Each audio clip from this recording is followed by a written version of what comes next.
It all happened on a scorching afternoon in the quiet town of St. Helena, a tucked-away corner on a small island off the coast of South Carolina. As usual on Sundays, the church was packed, with the elderly women of the town kneeling on their prayer benches, murmuring their prayers in an almost reverent silence. The warm air carried the scent of candle wax and worn wood, creating an atmosphere of calm faith. Suddenly, a scream shattered the tranquility. "Look at the statue of Christ! The arm, it's fallen off!" cried a voice from the back. The whispers stopped immediately, and a ripple of unease swept through the congregation. Heads turned toward the front, disbelief etched on every face. There it stood, the towering Christ on the cross, carved from a single block of wood years before. One of his arms dangled loosely, as though someone had carefully let it fall. It was something that defied explanation, and the room was soon filled with hushed, anxious voices. "This can't be," murmured Mrs. Margaret, an elderly woman who had devoted her life to caring for the altar with unwavering dedication. Father Gabriel, a man well into his senior years with a slow and measured gait, approached the altar cautiously. His face had turned pale, and his hands trembled as he adjusted his glasses to get a better look. In all his years of service to the church, he had never witnessed anything like this. A solid wooden statue, sturdy as oak, shouldn't have its arm hanging like that. Yet no one knew the real turmoil brewing inside Father Gabriel. His stomach churned with a deep, gnawing fear that made his pulse quicken. He understood what this meant. It's a miracle. Christ is giving us a sign of hope.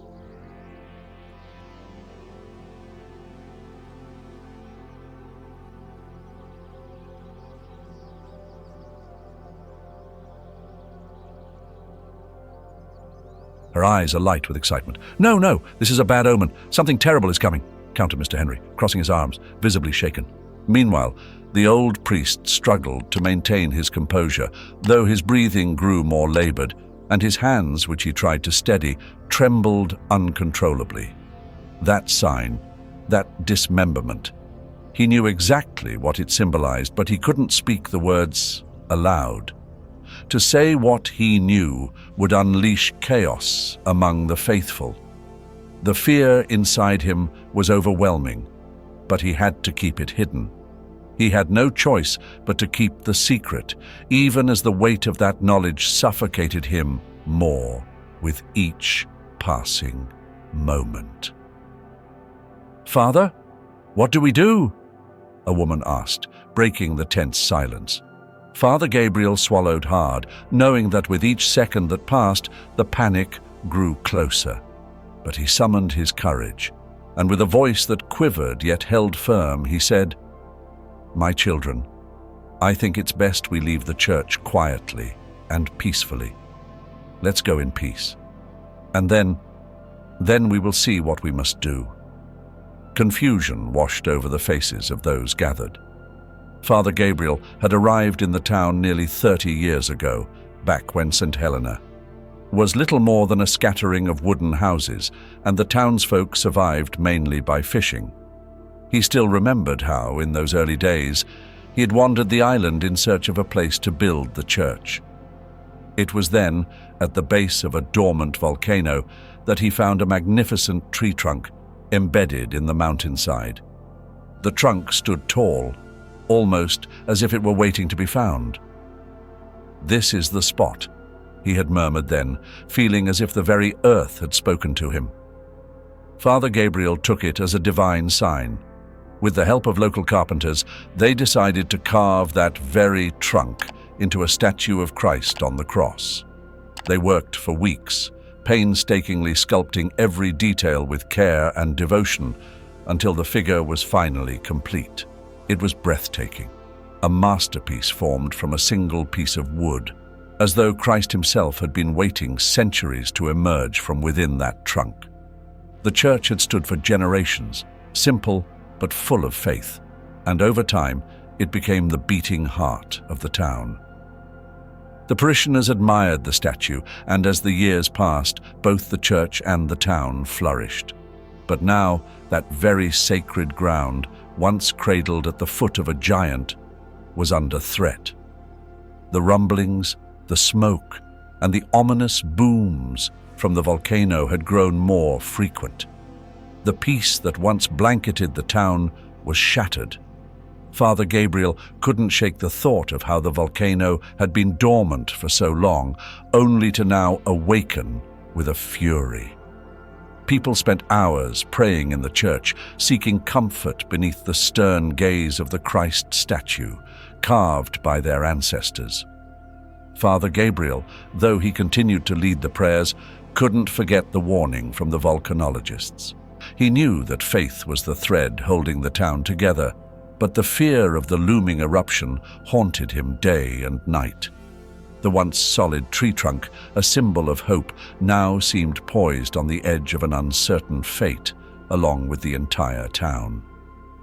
When Father Gabriel noticed the arm of the Christ statue had broken off, his heart sank. Deep down, he felt it was a sign, a clear warning. They had to leave. If even the image of Jesus seemed to be abandoning this place, how could they stay? But before he could speak or convince anyone, the earth began to shake with an intensity he had never felt before. "The giant! It's waking up!" someone shouted from the back of the church. A deafening roar filled the air, and suddenly the volcano erupted. Lava and ash cascaded down the mountain with terrifying speed, devouring everything in its path. Desperate screams blended with the roar of rocks tumbling down, and the searing heat engulfed the town. The small, humble church was buried under pyroclastic flows within minutes. Inside, the parishioners were frozen with fear. The walls groaned under the pressure, and the windows began to cloud with dust and ash. They knew they had somehow survived the first onslaught by being indoors, but also that they didn't have much time left. "We're trapped," whispered Mrs. Margaret, her eyes brimming with tears. "The Lord will protect us. Let us keep praying," said Mr. Eulogio, though his voice shook more than ever. Some dropped to their knees, clinging to their rosaries in desperation, while others couldn't hold back their tears, aware that they were minutes away from death. The heat started seeping through the cracks in the church, and the air grew heavier, nearly unbreathable. "This is my fault," Father Gabriel murmured, his voice choked with guilt. He felt responsible for not convincing them to leave when there was still time. The terrified parishioners looked to him, hoping for salvation, an answer. But the priest could only lower his head in silence, crushed by the weight of his guilt. "The statue warned us, and we didn't listen," lamented Mrs. Margarita, recalling the dangling arm of Christ. Outside, the flames and fire devoured everything, and the church shook harder and harder. They knew they had only minutes left. Prayers mingled with sobs, and Father Gabriel, overwhelmed, prayed silently, asking for forgiveness as the giant consumed everything around them. With his heart overflowing with fear and guilt, Father Gabriel fell to his knees in front of the Christ statue. His hands trembled, and his voice was barely audible amid the chaos outside. "This is the end.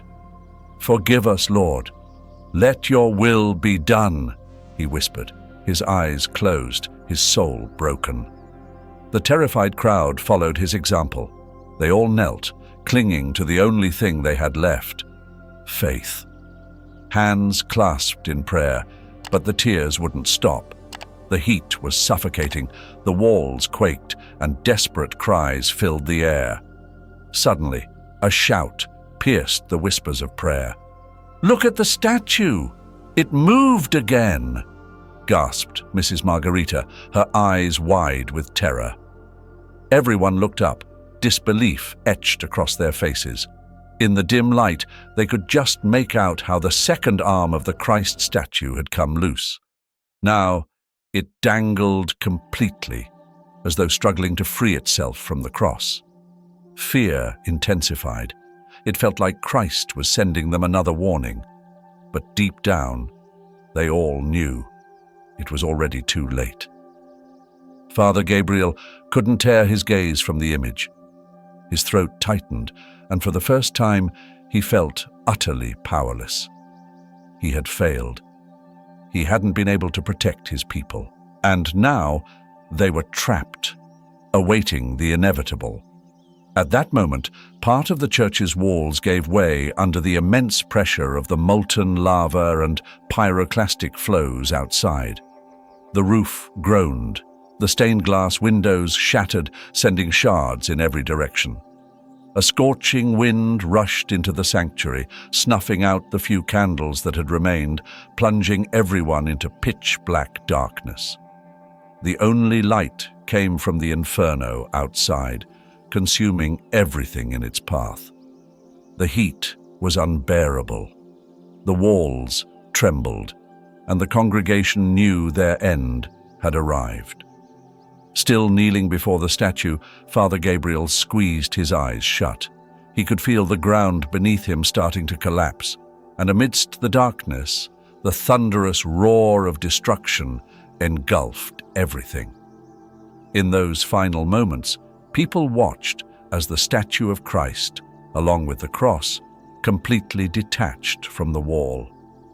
The rock it had been fastened to since Father Gabriel had first placed it there now crashed to the floor with a deafening thud. Dust filled the air, and through the murmurs of fear, someone shouted, "Look! There's a hole behind the cross!" The priest, until now drowning in despair, felt a spark of hope ignite within him. He knew what they had to do. "Everyone, over here! Into the tunnel, quickly!" Father Gabriel commanded, pointing toward the opening behind the wall. Without a second thought, the parishioners began to enter, one by one, trembling but clinging to the hope of survival. It was a narrow, dark tunnel, but at that moment, all that mattered was escaping the death that chased them. "Keep moving! Don't stop!" ordered the priest as he led the way. Some of the crowd picked up sticks and burning debris, using them as makeshift torches to light their path. As they pressed on, a wave of relief and joy washed over the group.